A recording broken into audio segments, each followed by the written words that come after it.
اور دوسری بات اپنے بارے میں نوٹ کر لیجئے، یہ پاکستان، بچا کھچا Pakistan, what remains of Pakistan, یہ اصل میں ہے کیا؟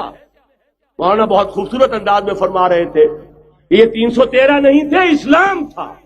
اسی طرح نوٹ کیجئے، پاکستان نہیں ہے، 4 صدیوں کی تجدیدی مساعی کا حاصل۔ آپ نے کبھی نوٹ کیا ختم نبوت کے بعد اب سب سے اونچا منصب کس کا ہے؟ مجددین۔ سنن ابی داؤد کی روایت، ان اللہ یبعث فی هذه الامہ علی راس کل 100 عام من یجدد لها دینها۔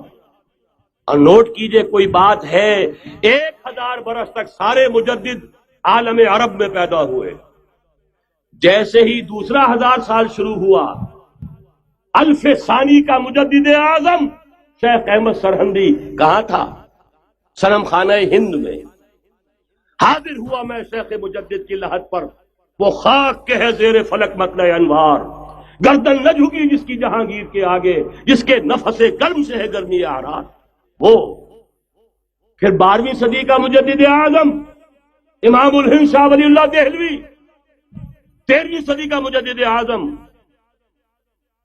سید احمد بریلوی، اس کے خون کا امین اور اس کے ساتھ کے شہداء کے خون کا امین، ان کے جسموں کا امین آپ کا خطہ ہزارہ، آپ کا خطہ سوات، اس میں ان کی جانیں ہیں جو دی گئی ہیں۔ اور وہ نہایت میں آپ سے عرض کر دوں، دور صحابہ کے بعد اتنا خالص اسلامی جہاد پوری مسلمان تاریخ میں نہیں ملے گا جتنا وہ تحریک شہیدین کا۔ 14ویں صدی ہجری میں شیخ الہند جیسا مجاہد اعظم کہ انگریز نے گرفتار کر کے قید بھی کیا ہے، تو کہاں؟ ہندوستان میں نہیں، کہاں؟ جزیرہ مالٹا بحر روم میں۔ اقبال کے نفس سے ہے لالے کی آگ تیز، ایسے غزل سرا کو چمن سے نکال دو۔ کہیں ہندوستان کی کسی جیل میں ہوا تو شاید اس کے نفس کی گرمی ہی سے کوئی حرارت پیدا ہو جائے۔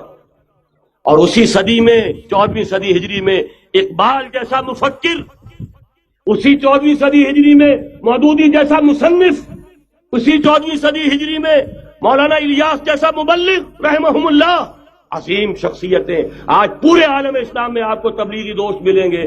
یہ کہاں سے شروع ہوئی تحریک؟ دہلی کی ایک چھوٹی سی مسجد سے، وہ مسجد بنگلے والی اب تو بڑی عالیشان ہو گئی ہے، جب وہاں شروع ہوا تھا کام بڑی چھوٹی سی مسجد۔ یہ سارے کام یہاں کیوں ہوئے؟ پورا عالم اسلام آزاد ہوا، کہیں نعرہ اسلام کا نہیں لگا، کہیں عرب قومیت پر، کہیں کسی اور عصبیت پر تحریکیں چلی ہیں، صرف تحریک پاکستان تھی کہ پاکستان کا مطلب کیا؟ لا الہ الا اللہ۔ کوئی سبب ہے کہ یہاں قرارداد مقاصد پاس ہوئی، حاکمیت اللہ کی ہے، کہ اکبر نام لیتا ہے خدا کا اس زمانے میں۔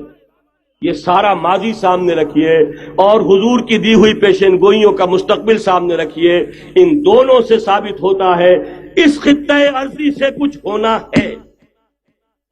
اگرچہ بھٹکے ہوئے ہیں، لیکن کبھی بھولی ہوئی منزل بھی یاد آتی ہے راہی کو، اور بھٹکے ہوئے آہو کو پھر سوئے حرم لے چل۔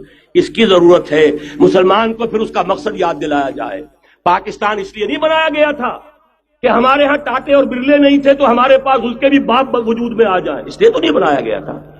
پاکستان اس لیے نہیں بنایا گیا تھا کہ جاگیرداروں کی جاگیرداریاں محفوظ ہو جائیں، پاکستان اس لیے تو نہیں بنایا گیا تھا۔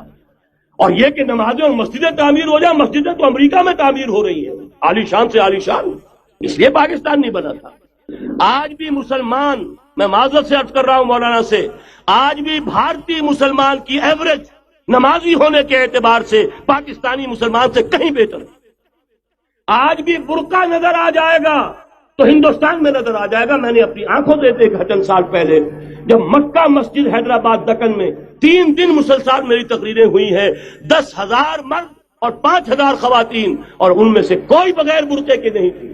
ایک سیلاب نظر آ رہا تھا برقعوں کا کہ جب جلسہ ختم ہوا ہے رات کے 12 بجے 3 دن تک متواضع۔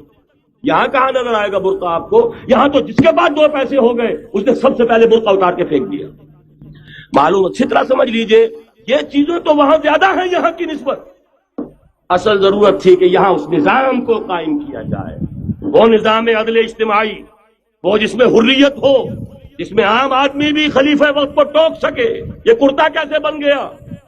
ایک خاتون بھی کھڑی ہو کر دامن پکڑ لے، عمر تمہیں کیا حق ہے کہ ہمارے مہر کے اوپر پابندی لگا رہے ہو، جبکہ اللہ نے نہیں لگائی۔ اللہ قرآن میں قنطارہ کا لفظ استعمال کر رہا ہے. ڈھیروں سونا دے دے کوئی شخص اپنی بیوی کو مہر کے اندر، طلاق دیتے وقت اس میں سے کچھ نہیں لے سکتا. آپ کون ہوتے ہیں ہمارے حق کے اوپر پابندی لگانے والے؟ اور عمر نے کہا آج ایک بڑھیا نے وہ اب عمر کو دین سکھایا، آرڈیننس واپس. حضرت سعد بن ابی وقاص رضی اللہ تعالی عنہ جو فاتح ایران تھے، وہ گورنر ایسے ہی نہیں بن گئے تھے ریوڑیاں بٹی ہو اور گورنری مل گئی ہو. وہ تو خود فاتح تھے ایران کے، اس لیے گورنر تھے.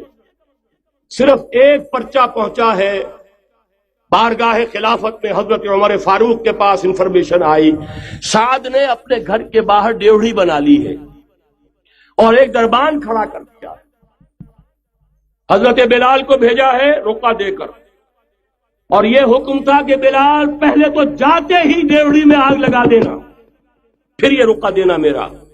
اور رقعے میں لکھا ہوا تھا اے سعد، لوگوں کو ان کی ماں نے آزاد جانا تھا، تم نے انہیں اپنا غلام کب سے بنا لیا ہے.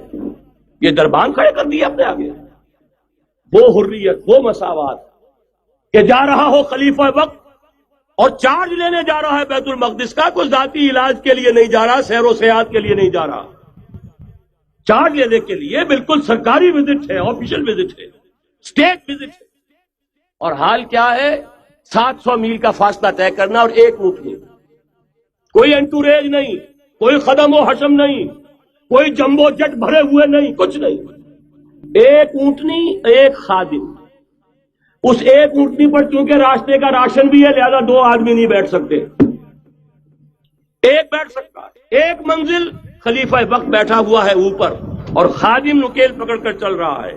اگلی منزل خادم اوپر بیٹھا ہے اور خلیفہ وقت عمر بن الخطاب رضی اللہ تعالی عنہ اور وہ آگے آگے نکیل پکڑ کر چل رہے ہیں. یہ نظام چاہیے آج نوع انسانی کو. اس کے انتظار میں، اس کی تلاش میں نوع انسانی نے کتنے تجربے کر لیے، کیسی چھلانگیں لگائیں. ملوکیت ختم کی، آسمان سے گرا کھجور میں اٹکا. جمہوریت آئی نام نہاد، لیکن وہ سرمایہ دارانہ نظام بن کر آگے سے بڑھ کر لعنت بن گئی. پہلے جاگیردار مسلط تھا، اب سرمایہ دار اور کارخانے دار مسلط ہو گیا. اس سے نکلنے کے لیے زور لگایا، کمیونزم کی طرف گئے، چھلانگ لگائی، اب ایک پارٹی ڈکٹیٹر بن کر بیٹھ گئی. انسان رست از یک بنتا افتاد در بندے دیگر، ایک چیز سے غلامی سے نجات پاتا ہے، دوسری میں پھنس جاتا ہے. اور کیوں؟ کہ وہ نظام عدل اجتماعی جو محمد عربی کو دے کر بھیجا گیا تھا، اس کے کسٹوڈین سوئے ہوئے، اس کے کسٹوڈینز کو اندازہ ہی نہیں. یہ نسخہ تو ہمارے پاس تھا، ہمیں عمل کرنا تھا اور دنیا کے سامنے پیش کرنا تھا. پاکستان بنایا اس لیے گیا تھا کہ ہم اس کا ایک نمونہ دنیا کے سامنے پیش کریں گے. قائد اعظم نے فرمایا تھا کہ ہم یہ چاہتے ہیں کہ پاکستان کی صورت میں عہد حاضر میں اسلام کے اصول حریت و اخوت و مساوات کا ایک نمونہ قائم کر کے دکھائیں. کہاں ہے وہ؟ بھٹک گئے، سو گئے. یا قرآن جھوٹا ہے یا ہم میں ایمان نہیں. قرآن کہتا ہے انتم الاعلون ان کنتم مومنین، اگر تم مومن ہوگے تم ہی سربلند رہو گے. سلسلہ چشتیہ میں بیعت ہو گئی، سلسلہ سہروردیہ میں ہو گئی، سلسلہ نقشبندیہ میں ہو گئی، سلسلہ قادریہ میں ہو گئی. اب آؤ بھائی سلسلہ محمدیہ میں بیعت کرو، اور سلسلہ محمدیہ جہاد کی بیعت.